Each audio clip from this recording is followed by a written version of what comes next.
Hi, very good morning, Atul. Hi, morning. To begin with, I wanted to thank you profusely for coming in on my podcast. I have been following you for quite some time and totally impressed with the kind of exposure that you have been having, especially in the Indian context. So, without me getting into it, I would request you to introduce yourself to all the viewers of this particular podcast. Over to you, Atul. Yeah.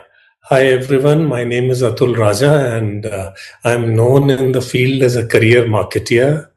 I'm known as a brand builder, and one of the key traits of my career has been that I have consciously moved out of my comfort zone to different sectors. And over the years, looking back over my shoulder, now I can say with conviction that it was never a wrong decision because different sectors give you very diverse learnings. And I've done a number of podcasts like this, mainly on marketing, which is my core area of competence. But today we are talking about work-life balance, which is something very dear to my heart, and so I'm really excited to do something else apart from marketing. How can I move on directly to work life balance without asking you a bit about marketing in the current context of India? That will be an absolute injustice. So, if you can, quickly brush on that and then we move on to our topic today. Yes. So, 2019, the pandemic struck globally, and, the world changed after the pandemic struck. And, there was no reason why, once the world changed, marketing won't change. So, marketing also had to change. So, marketing underwent transformational changes. From offline, the journey from an offline marketing to an online marketing was pretty much accelerated post the pandemic. It won't have accelerated, and it was actually in sync with the massive digitization that India itself was undergoing in that space. So, marketing is currently very different. It is a new age marketing. It is mainly digital marketing. If today I have to evaluate a marketing professional, first I have to see his digital marketing skills before anything else. When I began my career, we had to basically, plan for a few print ads and a few perhaps TV commercials, and the budget for your quarter was over, and then another quarter, another budget. And but today, things have totally turned topsy turvy. Today you have the privilege of slicing and dicing a customer from head to toe, in terms of demographics, psychographics, and also you have the privilege to pause and stop your marketing spend, your campaign, review if you're going as per plan, or if something is going wrong, then take corrective measures, then restart the campaign again. Previously we spent money, it was gone for good.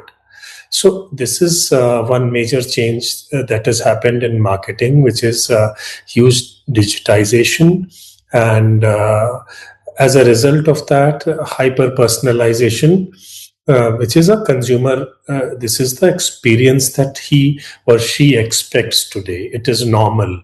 Previously, hyper personalization was the prerogative of some few big organizations, but today it is the customer's birthright. The customer thinks, I need special treatment, I need that special experience, so and also, on the other side of the coin, the other impact of digitization is that your marketing spends, and marketing has been democratized to a large extent, right?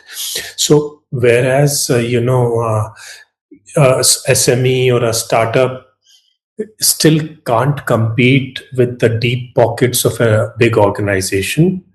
But he or she can sit in a tier two town of India and get customers globally, right? Previously, SME couldn't think of it without without spending huge amount of money.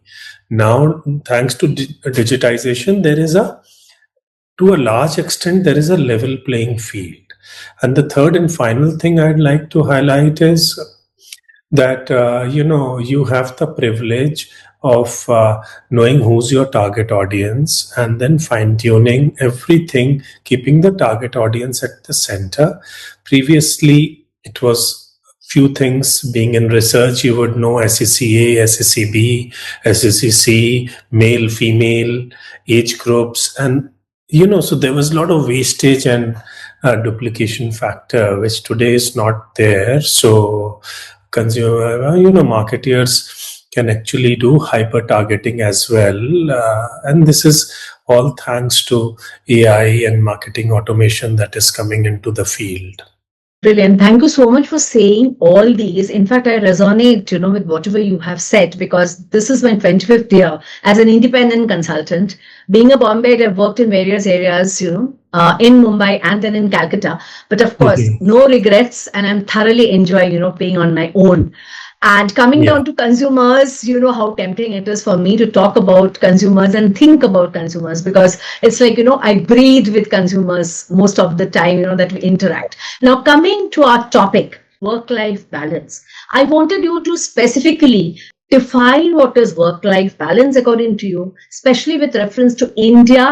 Work-life balance, we are talking about three words: work, life, and balance. So there is work, there is life, but where is the balance? Especially because I've traveled globally, I've worked globally. So that's the reason this is very apt to the India perspective. Where is the balance, right? You're constantly balancing between your dreams and your duties, between your duties and your deadlines, between your ambition and exhaustion, right? So you're trying, but at the end of the day, our system today, especially in the corporate world, or the private sector, as we say, the system doesn't allow that to happen, despite individuals trying to balance that, right? So work-life balance to me is it's not about it's more about family life, it's more about a mental freedom, it's more about and I would stick my neck out and say work-life balance is more about higher productivity. Why do you think it's so difficult, for people in India to achieve it? I have seen it from one organization to another. In some way or the other, it's a disease that prevails in corporate India, if you ask me. And why? Because I have worked in California in the past, right? So what happens in California? What I have seen is by 5 o'clock, people are back home. Between 5 and 6, they would have their dinner. Then they would go for their evening shopping after dinner, right? So the evening shopping doesn't happen while returning from office. It happens after dinner. And that is given, like the amount of time off people are given from their workspace, right? So I'm just comparing, and that's why I said it's a major embedded problem in corporate India. And the reasons are two. One obviously is a structural reason, and the other is a cultural reason, right?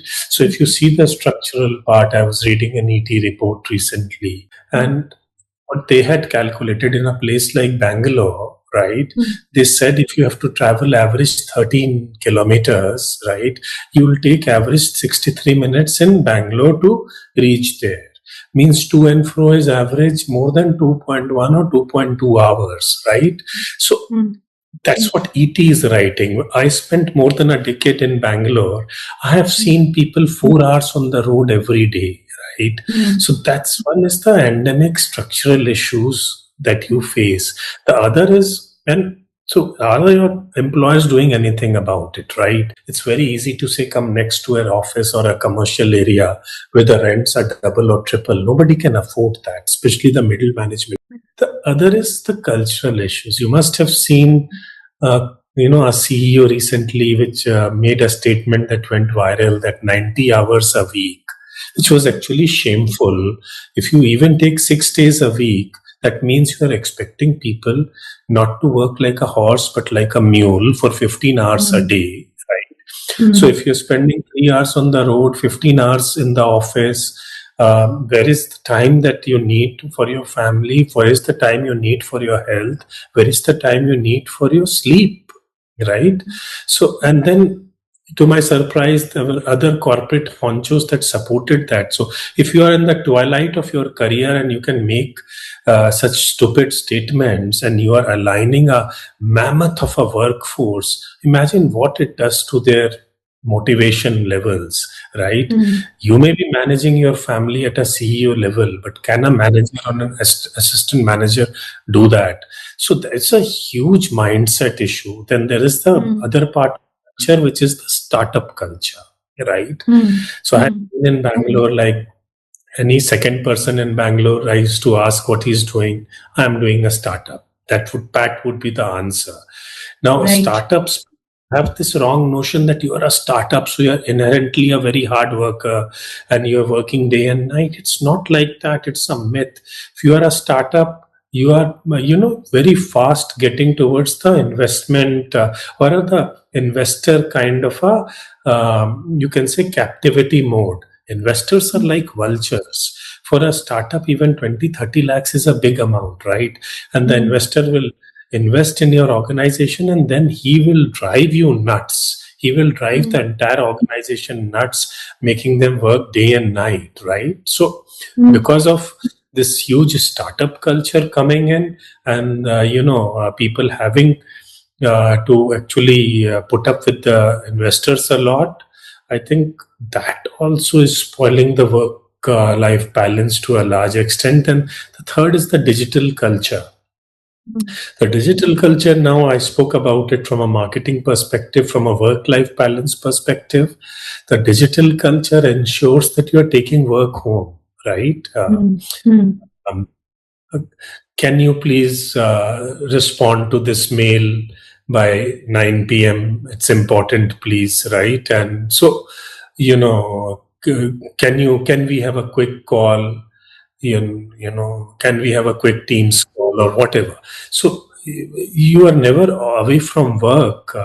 If you want to switch off, the digital culture is not allowing you to switch off. So, and Mm. then there is the comparison culture, which I have seen is very specific to India. I have never seen it outside anywhere where a boss would play down between two people. He would say, listen, what's the problem you are having? The X is working so hard and see how well he's doing, and you are having problems in putting in extra hours, right? So that culture of comparison really kills you to a large extent. And so what is in essence in the last point I'm telling you is, are you working 10 hours a day? So, does that ensure that you are more productive than a person who's working 8 hours a day? Absolutely not. It is stupid. But, everybody's falling in line to the Mm. organization culture. Your boss is talking to you about such things. His boss is driving him nuts. His boss's boss is driving it nuts. So, I think this kind of a cultural alignment from the very top is Mm. bad. I gave you the example of those couple of Mm. CEOs. So, Mm. so because of this, I think, there is in India, the work life balance is becoming very hard to achieve. Mm. Got it. Got it. In fact, this was very, very insightful and it really clarifies a lot of things for our audiences. Thank you so much for that. In fact, we are talking a lot about AI. We are talking about AI tools. We are talking about technology. And this is spoken even in the reference of consumer insights. Okay. Now, what is the role basically played by AI, technology, and all that as far as work-life balance is concerned, according to you, Atul? Yeah. So, see, tech was always supposed to be a productivity enhancer. It Mm. was always supposed to be an enabler. Mm. And as long as tech was flexible, right? So, Mhm. but having said that, technology is doing all these things. But what tech is also from a work life balance it is doing is it is erasing boundaries, right? As I said, thanks to tech, you're always taking work home, right?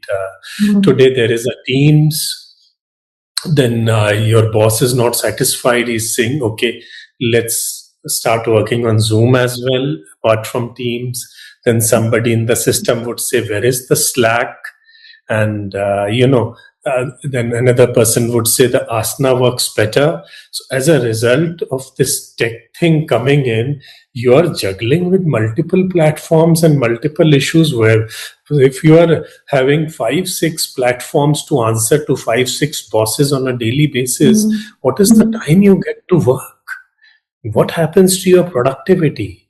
And then there is always a Microsoft projects, and there is always a WhatsApp. If you ask me, WhatsApp has become a menace now. Over the years, WhatsApp was always supposed to help out, to have quick responses, not just me with friends and family, but also for work. It was supposed to be like a quick reaction response. But today, the first thing that is set up in any office is a WhatsApp group, right? A project comes in, a WhatsApp group is done. At the end of the day, today my WhatsApp is in a mess. I must be having 10 to 15 groups. What is the result of that? I never go to any group. I never see anything, right? So, so this is, what tech is doing. So while tech is proving to be an enabler, it is doing the job that it is supposed to do. But from a work-life balance perspective, it has not mitigated any impact. That's what I'm trying to say. I absolutely resonate with you. You know, there was a time when everything used to be on mails in India as well and abroad. But now Mhm. you have a WhatsApp group for every small little thing. I mean, it is absolutely true. Tell me something. What do you think, would be the consequences of this imbalance? I've heard about the consequences, but I wanted to hear from you and your experiences, maybe some live cases as well, Atul. Yeah, so let me come to the live case later. And there are Sure. many live cases, including me as well. So we'll exceed the time actually, but quickly, what are the consequences? I think stress and burnout is the biggest consequence, right? And it has been globally acknowledged that an Indian workforce has the longest, work hours in, across the globe. So there was this study done by ILO that says that India is actually averaging 47 hours a week, right? And more than 50% of the respondents actually are clocking 49 hours a week on an average. Now, what is telling is that this is the second highest globally after Bhutan, right? So, this is what I think our corporate honchos need to see. If I was sitting tomorrow as a CEO, I would be seeing on like how to take care of the workforce so that they take care of the work, right? Today, people are thinking how to take care of the work, and workforce will take care of itself, which is a very wrong approach. So this is what burnout and stress are doing. um, it is affecting relationships. It is affecting your personal lives. So also this. So apart from burnout and stress, and you must be reading about it on social media a lot, mental health is the second consequence, I feel, right? And again, Ipsos, is globally a very reputed research organization. And Ipsos has also done a mental health study. And why I'm talking about these is so that it shouldn't seem like that we are talking in thin air, right? So Ipsos has actually done a global study, and I'm just emphasizing that this was for professionals under the age of 40 years. So they're not, Mm. they're young professionals. And 53% of the professionals actually said that they are facing mental health issues, and it is affecting their day to day life. And 25% in the same study actually said that at least 2 weeks in a year they were depressed or they felt hopeless about themselves, right? So this is what we are doing to a workforce which is under 40 years today, right? And similarly, you must have heard about this, a celebrity led foundation, the Live Love Laugh Foundation. It has also done a similar study, but then it has just increased 53% to 59%, right? So these are all pointing out towards a very deeply embedded malaise, which needs to be undertaken, because we are actually sitting on a time bomb. And you see, what does the stress and burnout do to you? It gets into lifestyle diseases. You know, I was reading in Times of India very recently, and this is no less than the Indian Heart Foundation that has said that more than 50% of the heart attacks in India are under 50 years of age. And out of that, 25% are under 40 years of age. So, what are we doing to ourselves? People are not even doing a normal walk, they are rushing to office, rushing back, driving back. They don't have time to have food. So, late night meetings हो रही हैं, ask for a pizza, then that becomes a habit. Not have proper food, ask for a burger and have some deep fried chips, or something from KFC or McDonald's. So, but what it is doing to your health, what it is doing is it is combining your sedentary lifestyle with very poor diets, and these are the results that are coming out. So the consequences, coming back to our point, are heavy. So my own example in one of my previous organizations was that I had not slept for 3 nights during a launch. And from Baroda I was in Baroda for a launch, and we had to come back to Ahmedabad in the night itself. And I was told to make a presentation the next day. I told my boss, I can't do it. I'm extremely tired. I'm underslept. He says, no, nothing doing. It has to be done. So fair enough. So I came back to Ahmedabad. I told at home that, I cannot sleep because, and then I rushed to office. I picked up some files, and, those were days without laptops. And I picked up some files and stuff, and so let me do some work at home. And I came back, and when I was driving out of office, the next thing I knew is I was on the roof of my car, and I didn't know what happened. Later on, I was told I had slept while driving. So I actually went into, so this is what stress does to you. So is corporate life more important, or is your health and your own your family more important, your life more important? So we have to answer that question today, right? Similarly, when I was at another organization posted in Mohali, I saw a mortality of a very senior person who was told to undertake a particular procedure, and he kept delaying it because कल एक आज meeting है, परसों वो meeting है, and review hai. So this is how corporate life is, Ajanta, right? So high paced corporate life. And one fine day, I don't want to get into the details, but he left all of us. So that's how important it is for managers to take care of the people. I totally understand. Thank you so much for sharing that. Atul, I just wanted to ask you another thing very, very important with relevance to this. Do you recommend any changes or any differences, as far as the gender differences are concerned? Males and females, men and women, suffering from this. Yeah. So, I think they are, gender diversity and gender imbalance and work-life imbalance are very two different topics. If you ask for my opinion, it would not be proper to mix those, because work-life imbalance is exclusive of the gender, I feel, right? Okay. And gender imbalance is a totally different topic, and there I feel corporate world is taking a lot of strides to address this issue better, the gender imbalance issue better, than the work life imbalance issue. I'm not one against the other, but I'm just saying at least some movement is happening to better that part. But I don't see any movement in addressing the work life imbalance issues. Many women in the industry, in different industries, have been telling me that they suffer much more than men as far as work-life balance is concerned.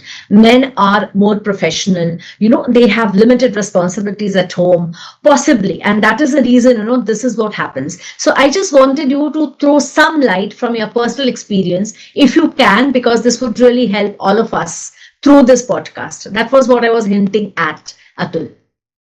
All I would just say is that instead of organizational corrective measures here, we have to take more of societal corrective measures here. So, what you're saying about feedback from the fairer sex is actually absolutely correct feedback, but all I would just say is that it is also happening because of the way our society is wired today, right? Whereas we don't give that flexibility and that respect to our women colleagues, that they are equal, so why should they be more involved in household chores than men can? So I think that societal thing, which is adds to a lot of pressure on our women colleagues, which is not fair. I think their household members, their life partners have to take greater responsibility there, more than the organizations. That's what I have to say. And if they do that, I think a lot of these issues that are coming up, balancing actually time, they will go away, I feel. Thank you so much. That was really insightful. Before we close, I wanted to thank you once again for coming in. And Atul, any one-liner, any tip of advice that you would like to give us? So all I would say is two things. Number one, we should actually relook at work-life balance and redefine it as work-life integration, and then take steps from there. The second thing that I would like to say is that we have to have the courage to redefine success. And if we don't do that, then success will redefine our lives one of these days, right? So today is the EMI culture, today is the high aspiration culture. So, I mean, people, especially the younger lot, should have mature heads on their shoulders. And if they have the money to buy a hatchback, then why they should go for a sedan? If they have the money to buy a sedan, then why are they running after a SUV, right? So if they tone down their aspirations and, and look at success in a modest way. Very recently, I was watching a Netflix documentary called Minimalism. I would, in this regard, I would exhort all the viewers to actually go and watch that documentary. It's all about people becoming so happy. They just focus on what minimum things they require in life, right? So and it's an eye opener actually, and it's a trend that is casting across the young generation in US. So this is my message. Thank you so much. Yes, minimalism is already catching up with India as well, and we've worked on that as well. So it was interesting that you mentioned that, and I would definitely watch it. Thank you so much for coming over, Atul. Wishing you all the very best. Thank you so much. Bye-bye.